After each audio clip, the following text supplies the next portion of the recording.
నా ప్రియుడా నా ప్రియ యేసు నా వరుడా పెళ్లి కుమారుడా నా ప్రియుడా నా ప్రియ యేసు నా వరుడా పెళ్లి కుమారుడా ఇప్పుడయ్యా లోక కళ్యాణం. మన రక్షకుడును ప్రభు అయినటువంటి యేసుక్రీస్తు నామమున ఈ యొక్క కార్యక్రమం చూస్తున్న మీ అందరికీ కూడా నా హృదయపూర్వకమైన వందనాలు తెలియజేస్తూ ఉంటున్నాం. ప్రియులారా, ఈ యొక్క కార్యక్రమాలు మీకు ఆశీర్వాదకరంగా ఉంటే మీ యొక్క అభిప్రాయాలు సూచనలు మాకు తెలియచేయండి. అలాగే ఈ యొక్క కార్యక్రమాలు మీరు యూట్యూబ్లో కూడా మీరు చూడవచ్చు. సిల్వ సువార్త అని టైప్ చేస్తే మీకు మా కార్యక్రమాలు మీకు వస్తాయి. మీ యొక్క ప్రార్థన అవసరతలు ఏమైనా ఉన్నట్లయితే స్క్రీన్ మీద మా ఫోన్ నెంబర్ కనిపిస్తుంది. దానికి మీరు ఫోన్ చేస్తే మీకోసం మేము ప్రార్థించగలుగుతాం. ఉండరాజవరం క్రీస్తు సంఘం వారు సమర్పిస్తున్నటువంటి ఈ యొక్క సిలువ సువార్త అనే కార్యక్రమాలు ప్రియులారా, అనేక మందికి సువార్త అందించాలి అనే ఆలోచనతోటి మేము ప్రారంభించడం జరిగింది. ప్రభు చిత్తమైతే ప్రభు రాకడ వరకు కూడా ఈ యొక్క కార్యక్రమాలు కొనసాగడానికి మీరు ప్రార్థన చేయండి. ప్రార్థన చేసి ఈ కార్యక్రమాలు ప్రారంభించుకుందాం. జీవము కలిగిన మా పరలోకపు తండ్రి, నమ్మదగిన దేవా, నీ పరిశుద్ధ నామాని స్తోత్రాలు. నీ కృప చేత ప్రేమ చేత మరోసారి నీ బిడ్డలతో కలిసి సహవాసం చేయడానికి, నీ వాక్యాన్ని మేము ధ్యానం చేయడానికి మీరు మాకు ఇచ్చిన గొప్ప కృపకై నీకు వందనాలు, స్తోత్రాలు. ప్రభువా, ఈ సమయంలో మీరే మాతో మాట్లాడండి. నీ బిడ్డలకు కావలసిన వర్తమానం మీరు దయచేయండి. ప్రభువా, నీ వాక్యమనే జీవాహారాన్ని మా అందరికీ కూడా పంచిపెట్టమని నజరేయుడైన యేసునామమున అడిగి స్తుతించి ప్రార్థిస్తున్నాం మా తండ్రి, ఆమేన్. ప్రభునందు ప్రియులారా, దేవుని వాక్యంలో నుంచి కొన్ని విషయాలు మనం జ్ఞాపకం చేసుకుందాం. మరి యోబు గ్రంథములో నుండి మరి కొన్ని విషయాలు మనం ధ్యానం చేస్తూ వస్తున్నాం. యోబు గ్రంథం 22 అధ్యాయం 23వ వచనంలో, నీ గుడారములలో నుండి దుర్మార్గమును దూరముగా తొలగించిన ఎడల నీవు అభివృద్ధి పొందుతావు. మన గుడారాలున్నాయని దేవుని వాక్యం చెప్తుంది. మానవునికి గుడారాలు ఉన్నాయి. ఆ గుడారాల్లో నుండి దుర్మార్గాన్ని తీసివేస్తేనే కానీ మనకి ఆశీర్వాదం లేదు, అభివృద్ధి లేదని వాక్యం మనకి తెలియచేస్తూ ఉంటుంది. ప్రియులారా, మానవునికి ఉన్నటువంటి గుడారాలు ఏవి అని మనం గమనించినట్లయితే మానవునికి 4 గుడారాలు ఉన్నాయని వాక్యం ద్వారా మనం నేర్చుకుంటూ వచ్చాం. మొదటి గుడారము మన శరీరమే మొదటి గుడారం. రెండవ గుడారం ఏంటంటే మనం నివాసం చేసే ఇల్లు ఒక గుడారం. మూడవ గుడారం ఏంటంటే మనం ఆరాధించే దేవుని మందిరము ఒక గుడారము. 4వ గుడారం ఏంటంటే జీవము గల దేవుని సంఘము ఒక గుడారం అని గమనిస్తున్నాం. గుడారం అంటే అది తాత్కాలికమైనది, అది శాశ్వతంగా ఉండేది, ఒకే చోట ఉండేది కాదని కూడా మనం నేర్చుకుంటూ వస్తున్నాం. ప్రియులారా, ఈ గుడారంలో మనం కొంతకాలమే ఉండాలి, నిత్యము ఉండేవారము కాదు. ఎప్పుడైనా ఈ గుడారాన్ని మనం వదిలిపెట్టి వెళ్ళిపోవాలని వాక్యం మనకి ఖచ్చితంగా తెలియచేస్తూ ఉంటుంది. మొదటి గుడారం అనేటువంటి ఈ శరీరం అనే గుడారం నుంచి మనం కొన్ని విషయాలు జ్ఞాపకం చేస్తూ, ఈ శరీరము మట్టితో చేయబడిందని గమనించాలి. ఇది మట్టితో చేయబడింది కనుక ఇది అశాశ్వతమైనది, ఇది క్షమైపోయేదని కూడా బైబిల్ మనకి తెలియచేస్తూ ఉంటుంది. ఈ శరీరములో ఏముందంటే పాపము ఏలుబడి చేస్తుంది. పాపము యొక్క అధికారంలో ఈ శరీరము ఉందని మనం గమనించాలి. పాపము చేయవో ప్రతివాడు పాపమునకు దాసుడని వాక్యం చెప్తుంది కనుక పాపానికి దాసుడమైపోయినటువంటి ఈ శరీరం అనే గుడారంలో ఉన్న దుర్మార్గాన్ని మనం తీసివేయాలని గమనిస్తాలి. ప్రియులారా, ఈ శరీరము మరి బాహ్య పురుషుడు ఆంతర్య పురుషుడి యొక్క కలయిక ద్వారా శరీరము ఏర్పడిందని మనం నేర్చుకుంటూ వచ్చాం. బాహ్య పురుషుడు బలహీనపడితే ఆంతర్య పురుషుడు బలపడతాడు. ఆంతర్య పురుషుడిని మనం బలపరిస్తే బాహ్య పురుషుడు బలహీనపడి ఆత్మీయంగా మనం ఎదగడానికి అవకాశాలు ఉన్నాయని మనం నేర్చుకుంటూ వచ్చాం. గమనించండి ప్రియులారా, ఈ నీ గుడారములలో నుండి దుర్మార్గమును దూరముగా తొలగించిన ఎడల నీవు అభివృద్ధి పొందుదువు. శరీరములో ఉండే దుర్మార్గత, మొదటి గుడారమైనటువంటి శరీరములో ఉండే దుర్మార్గత ఏంటి అనేది మనం గమనించినట్లయితే అపోస్తులైనటువంటి పౌలు గలతీ సంఘానికి వ్రాస్తూ ఏమంటాడంటే, గలతీ పత్రిక 5వ అధ్యాయం 19వ వచనంలో శరీర కార్యములు స్పష్టమై ఉన్నవి, అవేవనగా జారత్వము, అపవిత్రత, కాముకత్వము, విగ్రహారాధన, అభిచారము, ద్వేషములు, కలహము, మత్సరములు, క్రోధములు, కక్షలు, భేదములు, విమతములు, అసూయలు, మత్తతలు, అల్లరితో కూడిన ఆటపాట. ఇవి శరీర కార్యాలు, మనం శరీరంతో జరిగించే కార్యాలు, లేకపోతే శరీరంతో చేసే దుర్మార్గమైనటువంటి కార్యాలు. వీటిని మనం తొలగించుకోవాలని వాక్యం మనతో మాట్లాడుతూ వస్తాం. శరీరంతో చేసే పనులు ఇవన్నీ కూడా ఇవి దేవునికి ఇష్టం లేనివి, దేవుడు అసహించుకునేవి అని వాక్యం గమనించాలి. ప్రియులరా, ఈ గుడారములో ఉన్నటువంటి దుర్మార్గాన్ని మనం తీసివేయాలి. తీసివేసుకోకపోతే మనకి ఆశీర్వాదం లేదని వాక్యం మనకి తెలియచేస్తూ ఉంటుంది. ఒకవేళ తీసివేసుకోకపోతే అది నీకు మాత్రమే కాదు కానీ నీ కుటుంబానికి, నీవుండే సంఘానికి, నీవుండే సమాజానికి తీరని నష్టం కలిగిస్తాయి అని మనం మర్చిపోకూడదు. నీ శరీరంలో ఉండే దుర్మార్గం ఏంటంటే విగ్రహారాధనని గలతీ పత్రికలో మనం చదువుతూ వచ్చాం. విగ్రహారాధన అంటే అర్థం ఏంటంటే ఒక విగ్రహాన్ని ఆరాధించడం. విగ్రహం అంటే మరి ఒక నిర్జీవమైనటువంటి ఆకారమే కాదు కానీ విగ్రహం అంటే చాలా అర్థాలు మనం వాక్యంలో మనం చూస్తూ ఉంటున్నాం. కారణం ఏంటంటే పౌలు కొరింథీ పత్రికలో ఏం రాశాడంటే, మొదటి కొరింథీ పత్రిక 6వ అధ్యాయం 19వ వచనంలో మీ దేహము దేవుని వలన అనుగ్రహింపబడి మీలోనున్న పరిశుద్ధాత్మకు ఆలయమై ఉన్నదని మీరు ఎరుగరా. మన శరీరము, ఈ గుడారమైనటువంటి శరీరము దేవునికి ఆలయమై ఉంది. దీనిలో పరిశుద్ధాత్ముడు నివసిస్తున్నాడు. పరిశుద్ధాత్మ దేవునికి ఆరాధన జరిగే స్థలము శరీరము. దేవుడు పరిశుద్ధుడు కనుక ఈ ఆయన ఉండే స్థలము కూడా పరిశుద్ధముగా ఉండాలి. కనుక మన శరీరము ఎప్పటికప్పుడు పరిశుద్ధముగా ఉండాలి. ఆయన నివాసము చేయడానికి యోగ్యమైనటువంటి పరిస్థితులు మన శరీరంలో కల్పించుకోవాలి. మన శరీరమే ఒక దేవాలయం. ఒక ఆయన ఏమన్నాడో తెలిసిన, అడుగడుగున గుడి ఉంది, అందరిలో గుడి ఉందన్నాడు. మనమే దేవుని ఆలయం. మనం దేవుని ఆలయముగా ఉన్నామని వాక్యం మనకి తెలియచేస్తుంది కనుక ఈ ఆలయములో దేవునికి ఆరాధన ఉండాలి, పూజ ఉండాలి, దేవునికి మహిమ రావాలి. కనుక ఈ దేహమనే ఆలయంలో ప్రియులరా దేవునికి ఆరాధన, దేవునికి తప్ప మరి దేనికి కూడా ఆరాధన ఉండకూడదు. ఆరాధన అంటే ప్రాధాన్యత మనం దేవునికి ఇవ్వాలి. దేవుణ్ణి ఆరాధించడం అంటే అర్థం ఏంటంటే మన జీవితంలో, అనుదిన జీవితంలో, అన్ని విషయాల్లో, అన్ని సందర్భాల్లో, అన్ని పరిస్థితుల్లో మనం దేవునికి మొదటి ప్రాధాన్యత ఇవ్వాలి. దేవుని తర్వాతే ఏదైనా. మనకున్న ఆస్తి కానీ, ఉద్యోగం కానీ, పరువు కానీ, లేకపోతే సంపాదన కానీ, లేకపోతే ఇల్లు కానీ, పొలము కానీ, మరి మన యొక్క పని కానీ, ఏదైనా అది దేవుని తర్వాతే కానీ దేవుని కంటే ఏది ఎక్కువ మనకి కాదు.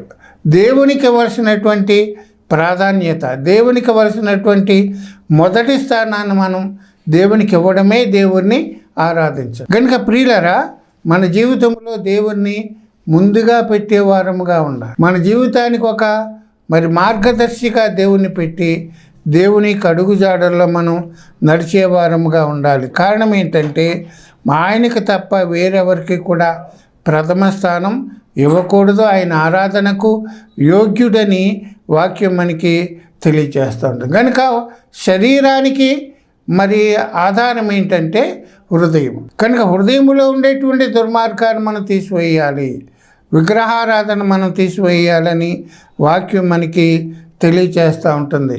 గనుక ప్రియులరా, మరి దేవుడు మనకి చక్కని శరీరాన్ని ఇచ్చాడు, చక్కని అందాన్ని ఇచ్చాడు, చక్కని అవయవాలను ఇచ్చాడు, చక్కని ఆరోగ్యాన్ని ఇచ్చాడు, చక్కని స్థితిని ఇచ్చాడు, చక్కని పర్సనాలిటీ ఇచ్చి దేవుడు మనకి ఇచ్చాడు.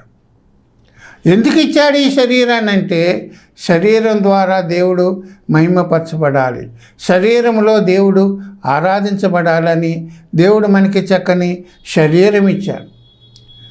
లోకంలో మనం చూస్తే ప్రియుల చాలామందికి అవయవ లోపం ఉంది, అంగవైకల్యం ఉంది. దేవుడు ఎవరికి ఎటువంటి స్థితిని ఇచ్చాడో ఆ స్థితిని బట్టి దేవుని స్తుతించాలి. కనుక మరి దేవుడు ప్రతి వారిని కూడా తన చిత్తానుసారంగా నిర్మించాడు. దేవుడు మనకిచ్చినటువంటి శరీరాన్ని దేవుని మందిరముగా మార్చుకుని దేవునికి ఆరాధించే వారంగా ఉండాలని వాక్యం మనకి తెలియచేస్తూ ఉంటుంది. గమనించండి ప్రియులారా, ఈ దేహం అనే ఆలయాన్ని చాలామంది ఇది నాడు పాడు చేస్తున్నట్లుగా మనం చూస్తున్నాం. ఈ దేహం అనే ఆలయంలో దేవునికి ప్రాధాన్యతనివ్వాలి. మన శరీరం నుండి అవయవాలన్నీ కూడా దేవుని మహిమార్థమై వాడబడాలని వాక్యం మనకి తెలియచేస్తూ ఉంటుంది. ఈ దేహం అనే ఆలయాన్ని చాలామంది ఈనాడు పాపపు నిలయాలుగా, మరి సాతాను ఆలయాలుగా, చెడు వ్యసనానికి లోనయ్యేటట్టుగా ఈ యొక్క దేవాలయాన్ని పాడు చేస్తున్నట్లుగా మనం వాక్యం మరి చూస్తూ ఉంటున్నాం. ఈ శరీరం అనే దేవాలయాన్ని ప్రియులారా, ఈ శరీరాన్ని చెడు అలవాట్లకు బానిసలైపోయి, వ్యసనాలకి బానిసలైపోయి, త్రాగుడు, వ్యభిచారము, దొంగతనము, అబద్ధము ప్రియులారా, జారత్వము, ఇటువంటి మోసము, అక్రమం అన్న వాటికి లోనైపోయి ఈనాడు శరీరాన్ని పాడు చేసుకుంటున్నటువంటి పరిస్థితులు మనం చూస్తున్నాం. ప్రియులారా గమనించండి, మద్యపానానికి అలవాటైపోయి, త్రాగుడికి అలవాటైపోయి ఈనాడు ఎంతోమంది జీవితాల్ని కోల్పోతున్నారు, ఎంతోమంది అనారోగ్యంగా ఉంటున్న పరిస్థితులు మనం చూస్తున్నాం. త్రాగి త్రాగి త్రాగి ప్రియులరా మరి లివర్ పాడైపోయి, ఆరోగ్యం చెడిపోయి ప్రియులరా, మరి శరీరము చిక్కి శల్యమైపోయి మంచం మీద పడిపోయినటువంటి పరిస్థితులు చాలామంది జీవితాల్లో చూస్తున్నాం. కనుక త్రాగుడు అనేది శరీరానికి బానిసత్వంగా మారిపోతే అది నీకే నష్టం. ఆ నష్టం నీకే పరిమితం కాదు, కానీ నీ కుటుంబానికి, నీ ఉండే సమాజానికి కూడా చాలా తీరని నష్టం వస్తున్నట్లుగా మనం చూస్తూ ఉంటున్నాం. గమనించండి ప్రియులారా, ఈనాడు త్రాగుడికి, మద్యపానానికి అలవాటైపోయి పగలస్తమానం కూడా కష్టపడి సంపాదించిందంతా కూడా ప్రియులారా త్రాగుడికి మరి ఖర్చు చేసి కుటుంబంలో ఆ సంపాదించింది ఇవ్వకోకుండా భార్యను బిడ్డల్ని ప్రియులారా మరి బాధల పాలు చేసి, ఆకలికి గురి చేసి, ఎన్నో రకాలైనటువంటి బాధలకు గురి చేస్తున్నటువంటి వ్యక్తులు కూడా లేకపోలేదు. త్రాగుడు అలవాటు అయిపోయి ఆ యొక్క వ్యసనా నుండి బయటికి రాక, త్రాగడానికి డబ్బులు లేక ప్రియులారా దొంగతనాలు చేసేవాళ్ళు లేకపోలేదు, మోసం చేసి అక్రమం చేసి సంపాదించిన వాళ్ళు కూడా లేకపోలేదు. ఇంట్లో వస్తువులు అమ్మి మరీ కూడా కొంతమంది అయితే భార్య కట్టిన తాళి కూడా తెంపి త్రాగే పరిస్థితులు కూడా కొంతమంది జీవితాల్లో మనం చూస్తున్నాం. ఇంత అవసరమా మనకి? అది నీకు ఆరోగ్యకరమైందా త్రాగుడు? గమనించాలి ప్రియులరా, ఈనాడు నీ కుటుంబంలో మరి పిల్లలకు సరైనటువంటి వసతులు లేక, సరైనటువంటి కట్టుకోవడానికి బట్టలు లేక, వారి విద్యకు కావాల్సినటువంటి పరిస్థితులు అనుకూలించగా, మరి కుటుంబ పోషణకు కూడా కష్టమైపోయినటువంటి పరిస్థితులు కూడా కొన్ని కుటుంబాల్లో మనం చూస్తాం. కనుక మద్యపానం అనేది శరీరాన్ని పాడు చేసేది, అది నీకు ఏమాత్రం కూడా ఆరోగ్యకరమైనది కాదంచేత యెషయా గ్రంథం 55 అధ్యాయం 2వ వచనంలో వాక్యం ఏం చెప్తుందంటే, ఆహారము కాని దాని కొరకు మీరేళ రోకలిచ్చెదరు. అది ఆహారమా? నీకు బలాన్ని ఇస్తుందా, శక్తినిస్తుందా, ఆరోగ్యాన్ని ఇస్తుందా? నీకు ఆహారము కాని దాని కొరకు మీరేలా రోకలిచ్చెదరు. సంతుష్టి కలుగు చేయి దాని కొరకు మీరు మీ కష్టార్జితమును ఎందుకు వ్యయపరచెదరు. కనుక నీ కష్టార్జితం అంతా కూడా దానికే పోతే ఇంకా కుటుంబ పరిస్థితులు ఏంటి, నీ బిడ్డల పరిస్థితులు ఏంటి, నీ భార్య పరిస్థితులు ఏంటి? కనుక ఆలోచించాలి. మద్యపానం చేయడం వల్ల కలిగే నష్టాలు ఏంటంటే, నీ ఆరోగ్యం పాడవుతుంది ప్రియులారా. శరీరంలో ఉండే అవయవాలన్నీ కూడా చచ్చుబడిపోయి మరి పాడైపోయిన అనారోగ్యానికి గురైపోయినటువంటి పరిస్థితులు కూడా మనకి వస్తాయి. ఆర్థికంగా నష్టపోతావు, ఆరోగ్యపరంగా నష్టపోతావు. మద్యం కోసం నీవు చేయకూడని పనులు మరి చేసి పాపానికి లోనవుతున్న పరిస్థితులు కూడా మనం చూస్తూ ఉంటున్నాం.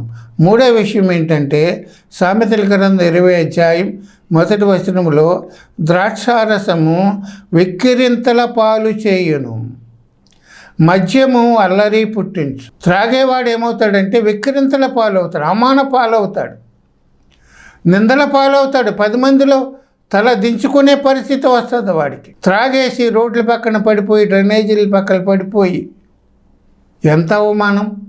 నువ్వెంత ఉన్నతంగా నువ్వు జీవించినప్పటికి కూడా నీ త్రాగుడు వల్ల నీవు ఎక్కడెక్కడో పడిపోయి నీ పరువు పోగొట్టుకుని ప్రియులరా వెక్కిరింతల పాలవుతావు, అల్లరి పాలవుతావు. మద్యము అల్లరి పుట్టించును, దాని వశమైన వారందరూ కూడా జ్ఞానము లేని వారైన వాక్యం చెప్పు. జ్ఞానము లేకుండా నువ్వు చేయకూడని పనులు చేస్తున్నావు, నీ కుటుంబానికి తీరిన నష్టం చేకూరుస్తున్నావు, బాధల పాలు చేస్తున్నావు నీ కుటుంబాన్ని. కనుక నీకు అవమాన పాలయ్యే ఆ యొక్క మద్యపానాన్ని నీవు మానివేయాలి. నీ శరీరాన్ని పాడు చేసే ఆ దుర్మార్గతను నీవు తొలగించుకోవాలని దైవజనుడిగా మీకు తెలియచేస్తూ ఉంటున్నాం. ప్రియులరా, మరి ఈ సామెతల గ్రంథం 23 అధ్యాయం 20 వచనములో వాక్యం ఏం చెప్తుందంటే ద్రాక్షారసము త్రాగువారితోనైనను మాంసము హెచ్చుగా తినువారితోనైనను సహవాసము చేయకుము. త్రాగుబోతులను తిండిపోతులను దరిద్రులగుదురు. జ్ఞాని అయినటువంటి సొలొమోను చెప్తున్న మాటలే. ఎవరితో మన సహవాసం చేయకూడదు? ద్రాక్షారసము త్రాగువారితో మద్యం తాగే వారితో సహవాసం మనం చేయకూడదు. మాంసము హెచ్చుగా తినువారితో కూడా సహవాసము చేయకూడదు. వీరిద్దరితో సహవాసం చేస్తే ఏమవుతుందంటే వాడు త్రాగుబోతవుతాడు, వీడు తిండిపోతవుతాడు. పోతులు చాలామంది ఉన్నారు, త్రాగుబోతు, తిండిపోతూ, సోమరిపోతూ, ప్రియులరా నిద్రపోతూ, ఇటువంటి పోతులు కొంతమంది ఉన్నారు. ఈ పోతులందరూ కూడా దరిద్రులు అవుతారు. వాక్యం చెప్పేది ఏంటంటే త్రాగుబోతులు తిండిపోతులు దరిద్రులు కుదరు. కనుక నీ శరీరాన్ని పాడు చేసే ఆ యొక్క మద్యాన్ని నువ్వెందుకు తాగుతావు? దరిద్రుడు అయిపోతావు. తీరని నష్టం నీ కుటుంబానికి, నీ బిడ్డలకి కలుగుతున్న పరిస్థితులు మనం చూస్తున్నాం. కనుక ప్రియులరా, ద్రాక్షారసం త్రాగువారితో మనం సహవాసము చేయకూడదని వాక్యం మనకి తెలియచేస్తూ ఉంటుంది. ఇంకా సొలొమోను చెప్తున్నాడు సామెతల గ్రంథం 23 అధ్యాయం 29 వచనములో ఎవరికి శ్రమ, ఎవరికి దుఃఖము, ఎవరికి జగడములు, ఎవరికి చింత, ఎవరికి హేతువు లేని గాయములు, ఎవరికి మందదృష్టి. కొన్ని ప్రశ్నలు వేస్తున్నాడు సొలొమోను. ఎవరికి శ్రమ వస్తుంది అనుకుంటున్నారు? ఎవరికి దుఃఖం కలుగుతుంది? ఎవరికి జగడాలు వస్తాయి, కలహాలు వస్తాయి, గొడవలు వస్తాయి? ఎవరికి తీరని చింత కలుగుతుంది, వేదనకు పాలవుతారు? ఎవరికి హేతువు లేని గాయములు. హేతువు లేని గాయములు అంటే ఎవరు వాళ్ళని గాయపరచరు, ఎవరు కూడా వారిని కొట్టరు. అవి అకారణంగా కలిగే గాయాలు. హేతువు లేని గాయములు ఎవరికి మందదృష్టి. దానికి జవాబు ఏం చెప్తాడంటే ద్రాక్షారసంతో ప్రొద్దుపుచ్చు వారికే కదా. ద్రాక్షారసంతో పొద్దుపుచ్చే వారికి ఏమొస్తుందంటే మద్యపానం చేసేవారికి, త్రాగుబోతులకి శ్రమ వస్తుందని వాక్యం చెప్తారు. శ్రమలో నిన్ను ఎవరు ఆదుకునేవారు లేరు. శ్రమ వస్తుంది, ఇంకేమొస్తుందంటే దుఃఖం వస్తుంది. ఎంత ఏడ్చినా పరిస్థితులు నీకు అనుకూలించవు. కుటుంబంలో దుఃఖం, బిడ్డలను బట్టి దుఃఖం, ఆర్థికంగా ఆరోగ్యపరంగా దుఃఖం, నెమ్మది లేక సమాధానం లేక పరిస్థితులన్నీ కూడా నీకు ప్రతికూలమైపోతాయి. ఎవరికి జగడములు? అకారణంగా నీ మీద జగడాలకు వచ్చేవాళ్ళు ఉంటారు. నీవే ఎందరందరితో జగడాలు పెట్టుకొని హేతువు లేని గాయములు, హేతువు లేని గాయాలతో మద్యపానం చేసి త్రాగి పడిపోయి ఆ రోడ్ల పక్కన, డ్రైనేజీల పక్కన, ఆ రాళ్ల మీద పడిపోయి తీరని గాయాలు, హేతువు లేని గాయాలయ్యి. ఎవరికి మందదృష్టి, త్రాగడం వల్ల నష్టం ఏంటంటే నీకు దృష్టిలోపం కూడా వస్తుంది, నీ కనుదృష్టి కూడా చెడిపోతుంది. అది నీకు తెలియకపోవచ్చు ఇప్పుడు తాగేటప్పుడు. దాని ఫలితం ఏంటంటే నీకు మంద దృష్టి వస్తుంది, నీ కన్నులు దృష్టిని కోల్పోతాయి, నువ్వు చీకటిలో ఉండవలసిన పరిస్థితి. దేవుని వాక్యం నిన్ను హెచ్చరిస్తున్నప్పుడు ఇంకా దానికి అలవాటు అయిపోయావా, ఇంకా మారడానికి నువ్వు నిర్ణయం తీసుకోవా అనేది దైవజనుడిగా మీకు తెలియచేస్తూ ఉంటున్నాను. కనుక ఈ మద్యపానం అనేది శరీరాన్ని పాడు చేసేది, శరీరంలో ఉన్నటువంటి ఒక దుర్మార్గం. ఈ దుర్మార్గాన్ని నువ్వు తీసివేసుకోవాలి. నువ్వు సాంఘికంగా, ఆర్థికంగా, సమాజంలో ఆరోగ్యపరంగా నెమ్మదిగా ఉండాలంటే నీ శరీరంలోని దుర్మార్గాన్ని నువ్వు తీసివేయాలని వాక్యం మనకి తెలియచేస్తూ ఉంటుంది. త్రాగుబోతులైన వారిని మనం ఒకసారి బైబిల్లో ఉన్న జ్ఞాపకం చేసుకుందాం. ప్రియులారా, దేవుడు నోహును వాడ కట్టమన్నాడు, ఏ కర్రతో కట్టమన్నాడో, ఏ కొలతలతో కట్టమన్నాడో, ఏ విధంగా కట్టమన్నాడో, అరల పెట్టి కట్టమన్నాడు, దానిలో మరి ఆహార పదార్థాలు సమకూర్చమన్నాడు, అన్నీ కూడా దేవుడు చేయమన్నాడు. వాక్యం ఏం చెప్తుందంటే ఆదికాండం 6:25 దేవుడు చెప్పినదంతా యావత్తు నోవహు చేశాడు. నోవహు దేవుని మాటకు విధేయుడయ్యి దేవుడు చెప్పిన విధంగా చేసి వాడలోని తన కుటుంబాన్ని, సమస్త జీవ ప్రాణిరాశుల్ని, ప్రాణం ఉన్న ప్రతి దానిని కూడా రక్షించుకున్నాడు. భయంకరమైన జలప్రాణం వచ్చింది, మనుషులందరూ కూడా చనిపోయారు. నోవహు కుటుంబం తప్ప సమస్త జీవరాశి కూడా చనిపోయినటువంటి పరిస్థితులు మనం చూస్తాం. నోవహు వాడలో ఎంతకాలం ఉన్నాడనేది మనం గమనించినట్లయితే 1 సంవత్సరము 10 రోజులు. దానికి రెఫరెన్సులు కూడా ఉన్నాయి. 1 సంవత్సరము 10 రోజులు. జరిగిన సంగతి ఏంటంటే నోవహు వాడలో నుండి బయటికి వచ్చిన తర్వాత నోవహు వ్యవసాయం చేయడం ప్రారంభించారు. ప్రజలకు గొప్ప రక్షణ వాడ కట్టినటువంటి నోవహు, సమస్త జీవరాశిని రక్షించినటువంటి నోవహు, చరిత్రలో ఒక మరి ప్రత్యేకమైన స్థానాన్ని కల్పించుకున్నటువంటి నోవహు వ్యవసాయం చేయడం ప్రారంభించాడు. ద్రాక్ష తోటలు వేశాడు. ప్రియులరా, ద్రాక్షారసము త్రాగి, ఆదికాండం 9:20 పిమ్మట ద్రాక్షారసము త్రాగి మత్తుడై తన గుడారములో వస్త్రహీనుడుగా ఉండెను.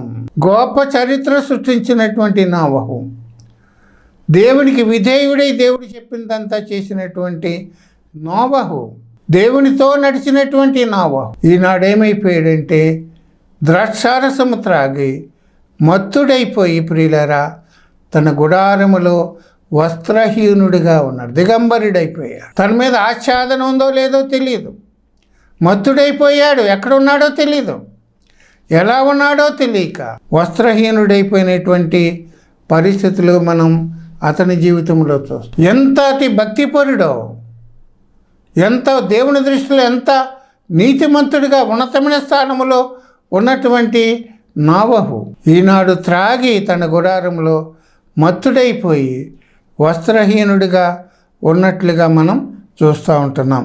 గమనించండి ప్రియులారా, తన భక్తి జీవితానికి అర్థం లేకుండా పోయింది. అంత భక్తి చేసినప్పటికి కూడా తన భక్తి జీవితానికి అర్థం లేకుండా పోయినటువంటి పరిస్థితులు నోవహు జీవితంలో చూస్తున్నాం. నోవహు మరి దిగంబరుడిగా ఉండడం తన కుమారుడైనటువంటి హాము చూశాడు. హాము చూసి 2 అన్నలతో చెప్పాడు. ప్రియులరా, జరిగిన సంగతి ఏంటంటే మరి నోవహు మత్తు వదిలిన తర్వాత హామును శపించినట్లుగా మనం చూస్తాం. గమనించాల్సింది ఏంటంటే హాము నోవహు యొక్క దిగంబరత్వాన్ని చూడడానికి వెళ్ళలేదు, కావాలని దిగంబరత్వం చూడాలి. తండ్రి ఏం చేస్తున్నాడో తండ్రితో మాట్లాడడానికి గుడారానికి వెళ్ళాడు, కానీ నోవహు యొక్క దిగంబరత్వాన్ని చూడడానికి హాము వెళ్ళలేదు. హాము యొక్క ఉద్దేశం అది కాదు. కానీ నోవహు ఏం చేశాడంటే హామును శపించినట్లుగా మనం చూస్తాం. కనుక ప్రియులారా, ఇటువంటి సందర్భాలు బైబిల్లో ఇంకోటి కూడా మనం చూస్తాం. దావీదు విషయంలో కూడా అదే చూస్తాం. దావీదు మేడ మీద నుండి స్నానం చేసే స్త్రీని చూశాడు. దావీదు చూడాలని ఆ స్త్రీ స్నానం చేయలేదు, ఆ దినాల్లో బాత్రూములు లేవు, మరి అటాచ్డ్ బాత్రూములు లేవు. ఓపెన్ ఎయిర్ చీకటి పడిన తర్వాత స్నానాలు చేసేవాడు. దావీదు చూస్తాడని ఆ స్త్రీ స్నానం చేయలేదు. దావీదు యథాలాపంగా కిందకి చూస్తున్నప్పుడు ఆ స్త్రీ స్నానం చేయడం చాలామందికి ఏమని మరి చెప్తున్నారంటే, దావీదు చూస్తా అన్నట్లుగా ఆ స్త్రీ స్నానం చేస్తుందని చాలామంది వ్యాఖ్యానం చేశారు. కాదు, ఆ స్త్రీ స్నానం చేస్తుండగా దావీదు యథాలాపంగా చూస్తున్నప్పుడు ఆ స్త్రీ స్నానం చేస్తున్నట్టు కనపడింది. వాక్యాన్ని మనం అర్థం చేసుకోవాలి. సొదొమ గొమొర్రా నుండి ప్రియులారా, లోతు రక్షించబడ్డాడు. లోతు కుటుంబం రక్షించబడింది. మధ్యలో లోతు భార్య ఉప్పు స్తంభం అయిపోయింది. వారు ఒక పర్వతం దగ్గరికి వచ్చారు, ఒక గుహలో జీవిస్తున్నారు. లోతు కుమార్తెలు ఏమనుకున్నారంటే, లోక మర్యాద చొప్పున మనతో పోవడానికి పురుషుడు లేడు గనుక మన తండ్రితో అక్రమ సంతానం పొందుదామని చెప్పి వారు తమ తండ్రికి లోతుకి ద్రాక్షారసాన్ని పట్టించినట్లుగా మనం చూస్తాం. ఈ ద్రాక్షారసం ఎక్కడి నుంచి వచ్చింది? పర్వతంలో నుంచి వచ్చిందా? కాదు. ఈ ద్రాక్షారసం సొదొమ పట్టణం నుండే తీసుకొచ్చారు. సొదొమ ప్రజలు భయంకరమైన జీవితాన్ని జీవిస్తారు. అక్రమమైన సంబంధాలు పెట్టుకొని వావి వరుసలు లేకుండా, వయసుతో నిమిత్తం లేకుండా అక్రమ సంబంధాలు పెట్టుకునేటువంటి అలవాటు లోతు కుమార్తెలకు ఉంది కనుక ఆ ద్రాక్షారసము లోతుకి పట్టించి తన తండ్రితో అక్రమ సంతానాన్ని పొందినట్లుగా మనం చూస్తున్నాం. లోతుకి ఏమైపోయిందంటే ప్రియులరా, తన కుమార్తెలు తనతో ఎప్పుడు శయనించారో, ఎప్పుడు లేచిపోయారో లోతుకి తెలియదు. లోతు త్రాగుబోతు అయిపోయి, మత్తుడైపోయి, తనకేం జరుగుతుందో, తన దగ్గర ఎవరు ఉన్నారో తెలియని పరిస్థితుల్లో సొంత కుమార్తెలతోటి అక్రమ సంతానాన్ని కలిగి ఉన్నారు. లోతు వల్లే మనం జీవించవద్దు. త్రాగుబోతులమైపోయి భయంకరమైన పాపాలకు మనం గురి కావద్దు. లోతు నీతిమంతుడే కానీ తన కుమార్తెల అతనికి ద్రాక్షారసం పట్టించి భయంకరమైన పాపములోకి నడిపించారు. త్రాగుడు అనేది నీ జీవితాన్ని నాశనం చేసేది. శరీరంలో ఉండేటువంటి దుర్మార్గాలు, ఈ యొక్క విగ్రహారాధన, మద్యపానాన్ని మనం తొలగించుకుంటే మనం అభివృద్ధి పొందుదాం. ప్రభు చిత్తమైతే మరలా కొన్ని విషయాలు మనం వచ్చే ఎపిసోడ్లో మనం జ్ఞాపకం చేసుకుందాం. దేవుడు ఈ మాటలు మన కోసం దీవించి ఆశీర్వదించును గాక. ప్రార్థన చేద్దాం. జీవము కలిగిన మా పరలోకపు తండ్రి, నీకు వందనాలు, స్తోత్రాలు. నీ కృప చేత, ప్రేమ చేత ఇంతవరకు మాతో వివరంగా విస్తారంగా మాట్లాడారు. శరీరం అనే గుడారంలో ఉన్న దుర్మార్గతను గురించి మాకు వివరంగా తెలియచేశారు. విగ్రహారాధన గురించి తెలియచేశారు. ప్రభువా, నీకంటే మాకు ఏది ఎక్కువ కాదు, అది విగ్రహం అని మాకు తెలియచేశారు. కనుక విగ్రహారాధన నుండి విడుదల పొందడానికి, మద్యపానం నుండి మా శరీరాన్ని పాడు చేసే ఆ యొక్క మద్యపానం నుండి మేము విడుదల పొందడానికి, శరీరం దుర్మార్గతను తీసుకువేసుకోవడానికి సహాయం చేయండి. విత్తబడిన వాక్యానికి మీరు నీరు కట్టండి, ఫలింప చేయండి. ఉన్నవారికి ఆశీర్వాదకరంగా మార్చండి. వాక్యం ఉంటున్న వారందరినీ మీరు దీవించండి. ఆత్మీయంగా వారిని బలపరచండి. నీ కృపలో నడిపించండి, సహాయం చేయండి.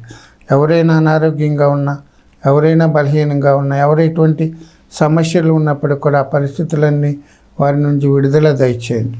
మీరే వారిని స్వస్థపరచండి. నూరంలో కోరికలు మీరు తీర్చండి. నీ చిత్తానుసారంగా వారిని నడిపించమని, నీ చిత్తమైతే మరోసారి కలుసుకోవడానికి నీ కృప దయచేయమని యేసునామం అడిగి స్తుతించి ప్రార్థిస్తున్నాం మా తండ్రి. ఆమేన్. మీ అందరికీ నా హృదయపూర్వకమైన వందనాలు.